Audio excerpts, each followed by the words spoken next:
जिस साबिक वजीर आजम को मौका मिला वो लगता नहीं आपको कि चेयरमैन तहरीक इंसाफ डट के कौन सी बात पहले डिस्कस करें? वो एक ही सवाल है, वो भी बाहर चलेगा ना साबिक वज़ीर आज़म। नाज़रीन, नुसरत जावेद का शुमार इमरान खान के सख्त नाक़िदीन में होता है। नुसरत जावेद ने हमेशा इमरान खान की मुखालफत की है।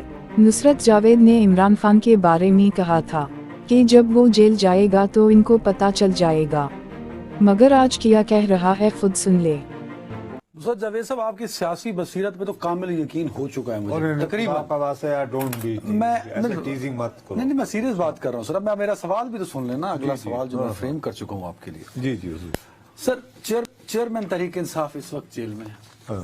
पाकिस्तान की सियासी तारीख पर नजर डालें तो अल्लाह के फजल से सारी आपने देखी अपने सामने, जिसका मैं हवाला देने लगा हूँ। जिस साबिक वजीर आजम को मौका मिला वो बाहर चला गया, केसेस के अंबार के बीच में से रास्ता ढूंढते हुए, सिवाय जुल्फकार अली भुट्टो के। वो डट गए। लगता नहीं आपको कि चेयरमैन तहरीक इंसाफ डट के खड़े हो गए? बाहर जाने का ऑप्शन इनके पास भी है ना, हो सकता है नहीं जाना चाह रहे वो। अब इसमें से कौन सी बात पहले डिस्कस करें? वो एक ही सवाल है, वो भी बाहर चलेगा ना साबिक वज़ीर आज़म। बेनज़ीर साहिबा, नवाज शरीफ साहब, आपसे करूंगा कि बहुत सारे लोगों को ये गलतफहमी थी कि जी अगर इन्हें जेल में डाला जाएगा तो ये ब्रेक हो जाएंगे। ठीक, बहुत सारे लोग समझते। उसमें ये है कि ये जो असेसमेंट है ना, इसको अदनान, अब मैं आपके साथ सीरियस बात कर रहा हूँ सर, इसमें ना कोई हीरोइज्म ना लाना, ना बढ़के लाना, ना कुमरसिया नवीसी करना sir. Let's again be very realistic. इल्म माशियात में एक कानून होता है जिसे कानून तकलील अफादा कहते हैं, लॉ ऑफ मार्जिनल यूटिलिटीज। कि भाई आपको अभी प्यास लगी है, आप ये पहला जब यानी घूंट लेंगे तो चौथे घूंट तक आते आपको वो मजा नहीं आएगा जो आपको पहले घूंट से आया था। जेल की अजियतें भी ऐसी होती हैं।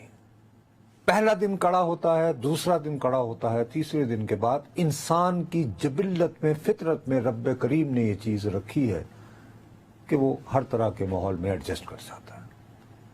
अच्छा, अब जब किसी सियासतदान के साथ ये वाकया हो तो हम कहते हैं डट के भाई जनेदा बच्चा यहीं करके टिक गया। ठीक, तो उसके बारे में तो कोई शुबा नहीं कि वो मौसूफ ब्रेक नहीं हुए। और मैं कभी आधे सेकंड को भी इस गुमा में मुब्तला नहीं रहा हूँ एज नुसरत जावेद।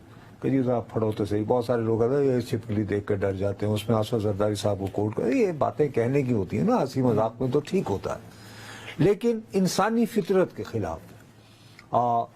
जुल्फ़िकार अली भुट्टो बहुत नाजो नाम में पल्ले हुए और बड़े यानी पर्टिकुलर टाइप के सूट शूट फलाना, जिस दहज से कोई मख्तल में गया वो रहे शान। अच्छा, आप कितनी भी सियासी नफरत करें, मैं तो जिंदगी में एक मरतबा मुझे मियाँ साहब के साथ गाड़ी में बैठने का इत्तेफाक हुआ, नवाज शरीफ साहब के साथ। वो ड्राइवर के साथ आगे बैठे हुए तो बाप ऐसी तो पहले से चलाया, ये वो इतना सो अनबेयरेबल। ये सखर वो सैलाब के दिनों की बात थी, मैं वहाँ था, ये वहाँ आया तो इन्होंने कहा आज कितने जा रहे हो, आज यानी ही वांटेड टू नो। ठीक है, मैंने कहा यार ये शख्स जिसको पहले से ठंडी गाड़ी में जो है वो ठंडक महसूस नहीं हो रही है, इसने जेल कैसे काट? वो जेल में हब्स, सॉरी जब सैलाब होता है ना, हब्स होता है नुसरत साहब, तो वो मैं आपसे सिमिलरली मरियम नवाज, घर की गुड़िया, फलाना फलाना। अच्छा, बीबी को मैंने कम अज कम बहुत यानी मुश्किल हालात में देखा है।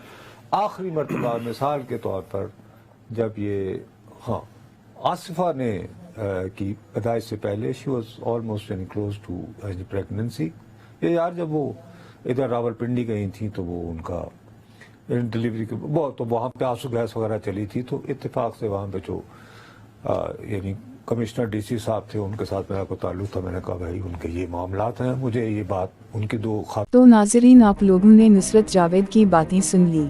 इस तरह बहुत से लोगों का ख्याल था कि इमरान खान जेल में वक्त नहीं गुजार पाएगा, मगर कैदी नंबर 804 ने साबित कर दिया कि वो ही हकीकी लीडर है। नाज़रीन, अब एक ही रास्ता बचा है, वो ये कि एस्टैब्लिशमेंट कैदी नंबर 804 से सुलह कर ले। इसके अलावा कोई दूसरा रास्ता नहीं। अवाम इमरान खान के साथ है।